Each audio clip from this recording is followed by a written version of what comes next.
This is the Iran War Today, our regular update on events surrounding the US-Israel war with Iran. Let's start with some of today's key developments. The US military has carried out a 13 consecutive attacks targeting centers and drone storage in the south of the country. In response, the IRGC said it attacked US interests in Jordan and northern Kuwait and had targeted a surveillance tower used by the US Fifth Fleet in Bahrain. Tehran has threatened further attacks on air bases used by US forces, including those in the UK. The Ministry of Defence says the UK stands ready to defend itself. Donald Trump says he holds Iran accountable for attacks launched by its Houthi allies on the Bab el-Mandeb choke point in the Red Sea.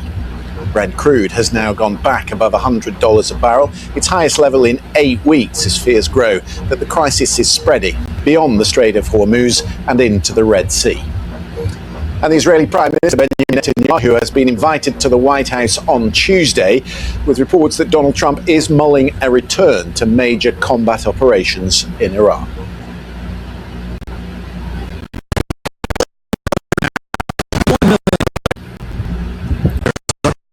Massive battles on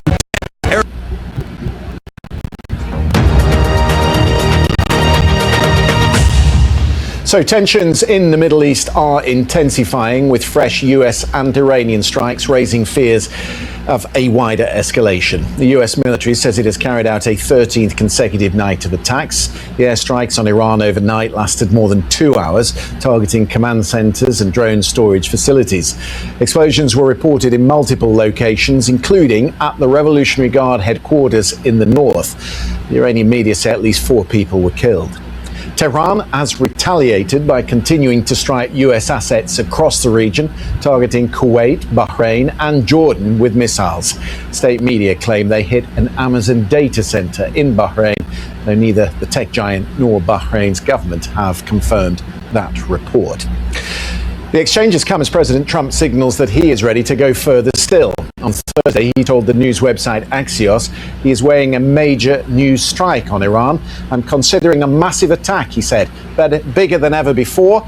I'm close to making a decision. We are all set for it." Iran, he added, has still not received enough pain. It may be coincidental, but it is worth mentioning that Prime Minister Netanyahu is due at the White House on Tuesday, with discussions likely to focus on the war. Let's go to Washington, speak to our Chief America correspondent, Gary O'Donoghue.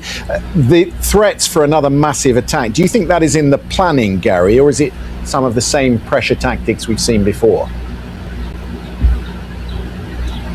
It's quite difficult to tell, because the president, as we know, can kind of freewheel and riff on these sorts of things at will and at whim. But he's clearly trying to explore some options, because it's not working at the moment. It's not achieving what he wanted to achieve. Iran hasn't crumbled. They still have the ability, despite these weeks and weeks of bombing at the beginning and these 13 days we've had now, they still have the ability to hit back at bases across the region and target shipping in the Strait of Hormuz.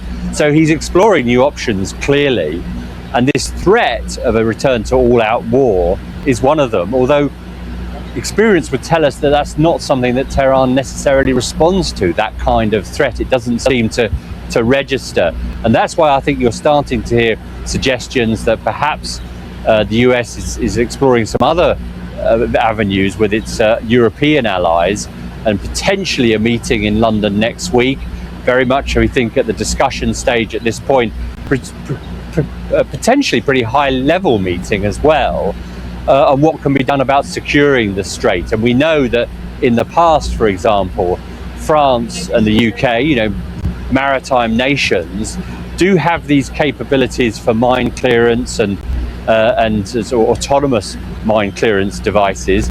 That is a little bit of a gap in the US Navy. So I wonder whether that's the sort of discussions they're looking at. But of course, the Europeans are not going to want to put their assets in that area for those sorts of purposes while there's a hot war going on. Marco Rubio was sitting opposite the Russians just the other day, and one of the questions he was asked were about Russian arms sales to Iran, particularly in mind of the American troops that have been killed and who returned home to the Dover Air Base this week. It seems to be an issue that the White House is waking up to, because President Trump said in the last few minutes that he has warned Russia and China against arms sales to Iran. What more do you know about that, Gary? It's clearly something they're concerned about, and bear in mind there is an existing and extensive relationship between Russia and Iran in terms of things like drone technology. We know that's been a two-way process, not least the Iranians providing quite a lot of drone technology to Russia for their war in Ukraine.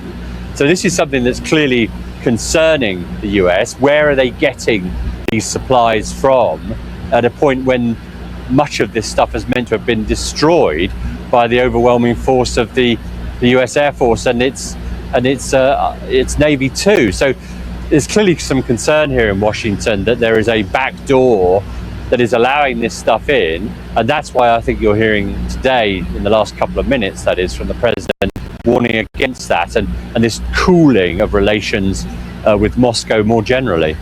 Gary Donahue, really interesting. Thank you for that. So are we on the brink of another major escalation in the conflict? There are certainly signs of it spreading. The Houthi rebels in Yemen have opened a second front, attacking 2 Saudi oil tankers in the Bab el-Mandeb Strait, accusing the ships of violating a naval blockade that they have imposed on Saudi Arabia. It is a second major choke point, that's now under threat after Iran's closure in February of the Strait of Hormuz. They together put much of the world's oil supply at risk. Donald Trump said he will hold Iran accountable for any attacks by the Houthis. He said he was disappointed in the militants in Yemen and has vowed major military punishment. Here's BBC Arabic's Sally Nabil.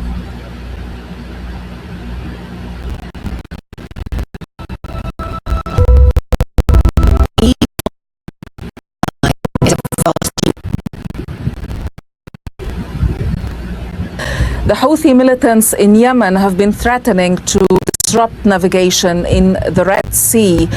They have always been seen as an Iran proxy, and they operate in a country that has a very significant location. Yemen has the Gulf of Aden, the Strait of Bab el-Mandeb.